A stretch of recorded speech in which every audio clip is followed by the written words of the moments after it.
So, hello dear students, we are doing the paper और हम उस पेपर में 2013 का स्कूल लेक्चरर एग्जामिनेशन का पेपर कर रहे हैं। We have already complete 50 question.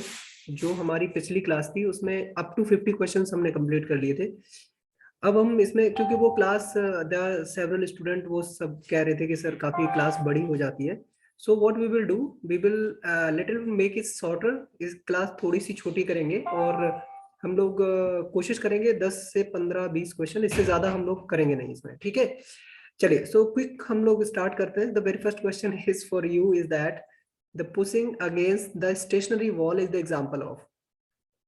एक स्टेशनरी वॉल है जिसको आप पुश कर रहे हैं, उसका एग्जांपल क्या होगा? आइसोमेट्रिक एक्सरसाइज, आइसोटोनिक एक्सरसाइज होगा, आइसोकाइनेटिक एक्सरसाइज होगा, या ऑल ऑफ दैट? राइट, जल्दी से फटाफट आप आंसर करें जल्दी से और हम लोग आगे बढ़ते हैं। इसमें भी बहुत ज्यादा हार्ड क्वेश्चन नहीं है। Test your limits that how much hard you are, how much exact you are. So चलिए जल्दी जल्दी से हम लोग करते हैं इसको। So what will be the answer of this question? Pushing against wall, stationary wall को आप पुश कर रहे हैं, राइट वो उस वॉल को आप क्या कर रहे हैं? हाँ या एग्जैक्टली। तो उसमें जो आपकी मसल्स हैं उसमें कोई भी चेंजेस नहीं होगा, मसल्स की जो फॉर्म है वो बिल्कुल भी चेंज नहीं होगी। तो इस टाइप की एक्टिविटी को हम लोग क्या बोलते हैं? आइसोमेट्रिक, जिसमें मैट्रिक्स की चेंज नहीं होती। ए आंसर आपका करेक्ट हो जाएगा मेरे प्यारे बच्चों। बढ़ेंगे आगे और अगले क्वेश्चन को देखेंगे।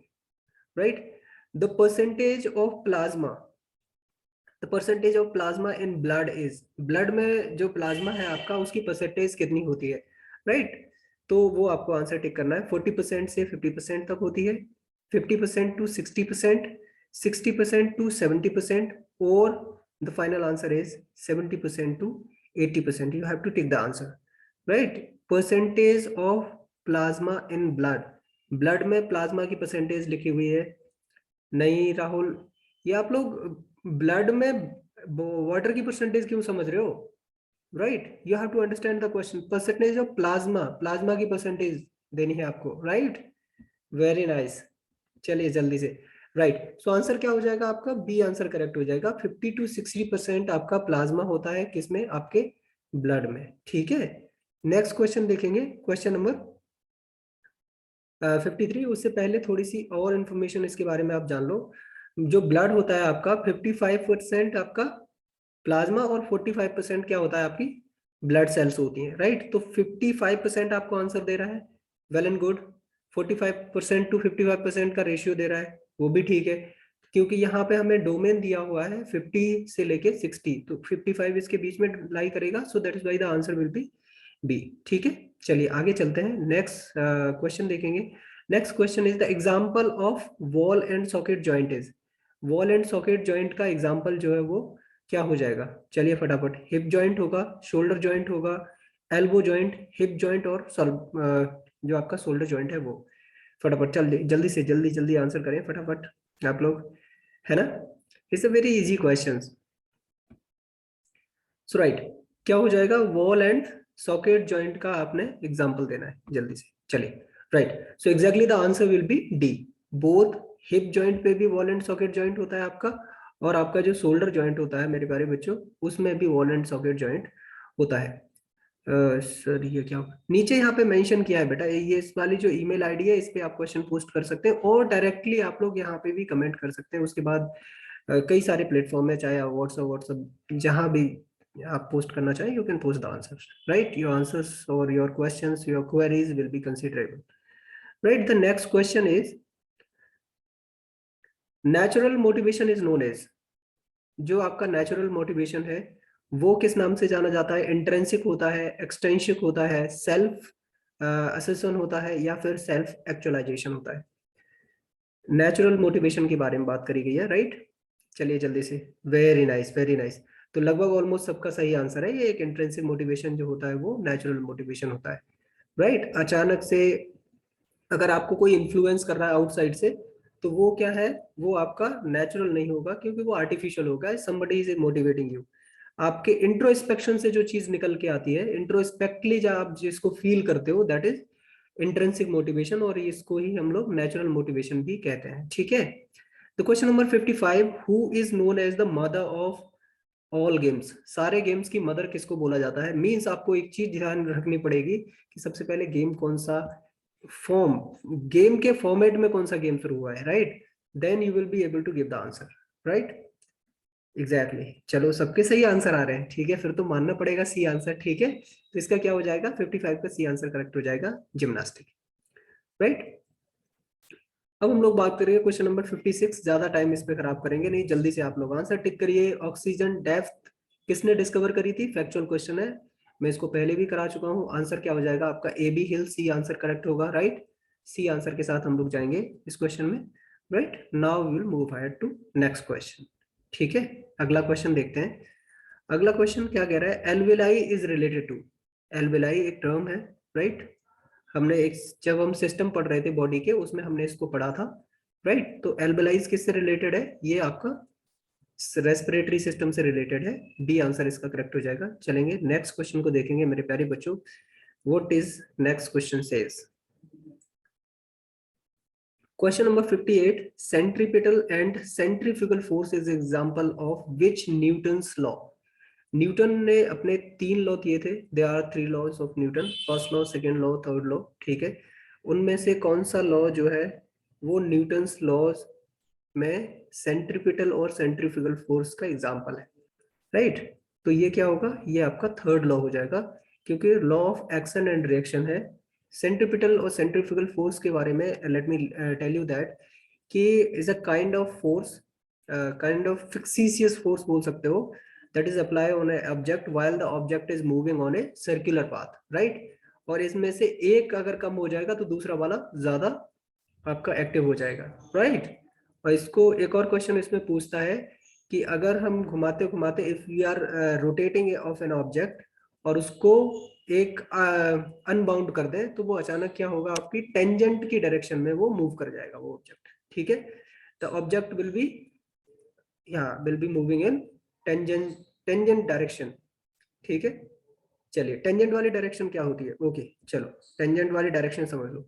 ये फॉर एग्जांपल ये क्या है? आपका सर्कल है एक, ठीक है। अब आपका ऑब्जेक्ट है, अगर यहाँ से छोड़ दिया तो यहाँ से एक लाइन ड्रॉ करो इस पे, राइट?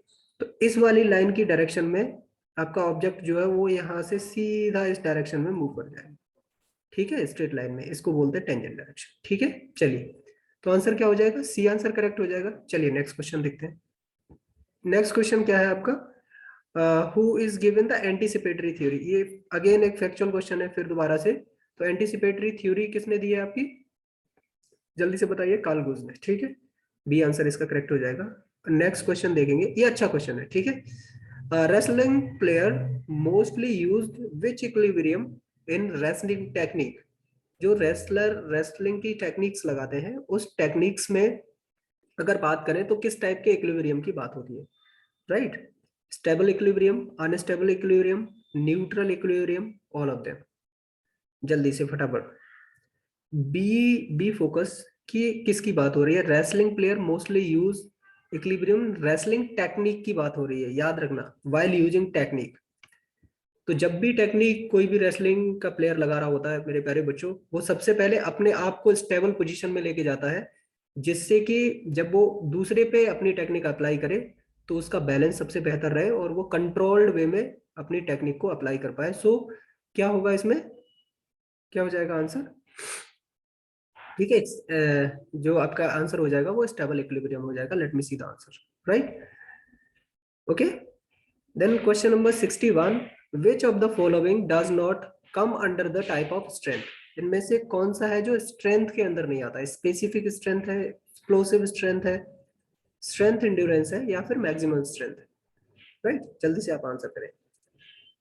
एग्जैक्टली चलो, सबने पढ़ा हुआ है ये तो, सबके आंसर ठीक आ गए, ठीक है। ए आंसर इसमें करेक्ट हो जाएगा। एक्सप्लोसिव स्ट्रेंथ होती है, स्ट्रेंथ इंड्योरेंस होती है, मैक्सिमम स्ट्रेंथ होती है, लेकिन स्पेसिफिक स्ट्रेंथ नाम की कोई टर्मिनोलॉजी हम लोग स्पोर्ट ट्रेनिंग में यूज नहीं करते, राइट? अब हम लोग चलते हैं आगे, देखेंगे स्पीड प्ले के नाम से किसको जाना जाता है, राइट? वेट ट्रेनिंग को, प्रेशर ट्रेनिंग को, इंटरवल ट्रेनिंग को, या फर्टलैग ट्रेनिंग को, राइट? चलिए जल्दी से करिए इसका आंसर। एग्जैक्टली बहुत अच्छे, बहुत बहुत उम्दा, ठीक है। तो इसका आंसर क्या हो जाएगा? फर्टलैग ट्रेनिंग। आप याद रखेंगे फर्टलैग ट्रेनिंग का दूसरा नाम ही क्या है? वो है आपका स्पीड प्ले, राइट? अब क्वेश्चन नंबर 63 देखेंगे, विच of the following method of endurance improvement, कि अगर आपको इंड्योरेंस इंप्रूवमेंट करनी है, इंप्रूव करनी है किसी भी अपने प्लेयर की, right, then which method you will be using for that? Competition and controlled method, interval method, both, competition and controlled and interval method, ठीक है, नन ऑफ देम। इसमें क्या हो जाएगा, सी आंसर आपका करेक्ट हो जाएगा, competition and controlled method and interval method. ये दोनों को दोनों हम लोग क्या करते हैं, दोनों मेथड्स को इंड्योरेंस इंप्रूवमेंट में यूज कर सकते हैं, ठीक है, यस। बेसिकली स्ट्रेंथ के लिए यूज की जाती है ये इंटरवल तो, ठीक है, और इंड्योरेंस में ज्यादा इसको यूज करते हैं हम लोग, तो आप लोग इसको याद रखते हैं, ठीक है, सी आंसर आपका करेक्ट हो जाएगा। नेक्स्ट देखेंगे, next question is 65, the amount of the blood which is pushed out of the heart in one stroke is called। अच्छा, किसी हार्ट जब पंप कर रहा होता है तो एक बार जैसे ही जो लब और डब की साउंड होती है उसमें क्या करता है, वो ब्लड जो है वो पंप करता है, राइट, बाहर की तरफ भी। और लब और डब की साउंड जो है ब्लड पंपिंग की वजह से नहीं होती है, ये बात याद रखना, राइट, ये ब्लड पंपिंग की वजह से नहीं होती है मेरे प्यारे बच्चों, ये opening and closing of valves की वजह से होती है, हार्ट में जो वॉल्व्स होते हैं, राइट, जब ब्लड एंटर करता है और ब्लड क्या करता है, थ्रू आउट करता है, उस समय पे जो क्लोजिंग और ओपनिंग होती है आपके वॉल्व्स की, वो साउंड होती है, राइट। चलिए ठीक है, तो कार्डिक आउटपुट इसको बोलते हैं मेरे प्यारे बच्चों, क्या बोलते हैं इसको, ये क्या है, sorry question pushed out heart is one stroke, तो क्या बोलते हैं इसको, कार्डिक आउटपुट नहीं बोलते हैं, इसको बोलते हैं स्ट्रोक वॉल्यूम, ठीक है। स्ट्रोक वॉल्यूम की अगर उसमें आप देखोगे, ठीक है, तो स्ट्रोक वॉल्यूम में क्या होता है आपका, स्ट्रोक वॉल्यूम में बेसिकली कार्डिक आउटपुट इसमें रहता है, ठीक है, सी ए और मल्टीप्लाइड बाई हार्ट रेट, जो आपकी हार्ट रेट है वो इसमें आ जाती है, ठीक है। तो ये सिंपल सा है, इसको याद रखना, इससे पे कभी कभी क्वेश्चन पूछ लेता है। Study of function of human body और the body is known as, study of function, functions की बात करी जाती है। एनाटॉमी किसके साथ डील करती है, ये आपकी बोन्स के साथ, स्ट्रक्चरल जो यूनिट है उसके साथ, राइट। किन्सियोलॉजी मूवमेंट के लिए डील करती है, राइट। साइकोलॉजी आपकी मेंटल जो अवेयरनेस है या मेंटल जो बिहेवियर है आपका उसके साथ डील करती है, right. Then physiology is the function of body, जो इंटरनल फंक्शनिंग है बॉडी की, वो सारी की सारी जो है चीजें डील होती हैं इसमें। तो हम लोग क्वेश्चन नंबर 66 तक आज हमने किए हैं, नेक्स्ट क्लास में हम लोग बाकी बचे हुए क्वेश्चन करेंगे, दो और क्लास में ये जो पूरे 150 क्वेश्चन है हम लोग मेरे प्यारे बच्चों खत्म कर लेंगे। आई होप दैट कि आपकी हेल्थ काफी अच्छी होगी, आप अच्छे भले होंगे और अपनी तैयारी कर रहे होंगे। कुछ ही दिनों में आपको और ज़्यादा जो नोटिफिकेशंस जिनका हम वेट कर रहे हैं, आई होप दैट कि बिफोर इलेक्शन आपको मिल जाए, और may be they will be after election. But ये बात कंफर्म है, ये बात आप समझ लीजिए कि जो केबीएस की नोटिफिकेशन है उनको रोक नहीं सकती है गवर्नमेंट बहुत बहुत दिन तक, राइट। तो केबीएस की और एलटी ग्रेड की नोटिफिकेशन आपको मिलनी ही मिलनी है। बाकी डी ट्रिपल एस पी की notification have already got it, जिसका अप्रैल में एग्जामिनेशन होना है। तो अपने आप को सेफ रखिए, पढ़ते रहिए, और मिलते हैं अगली क्लास में, तब तक के लिए नमस्ते।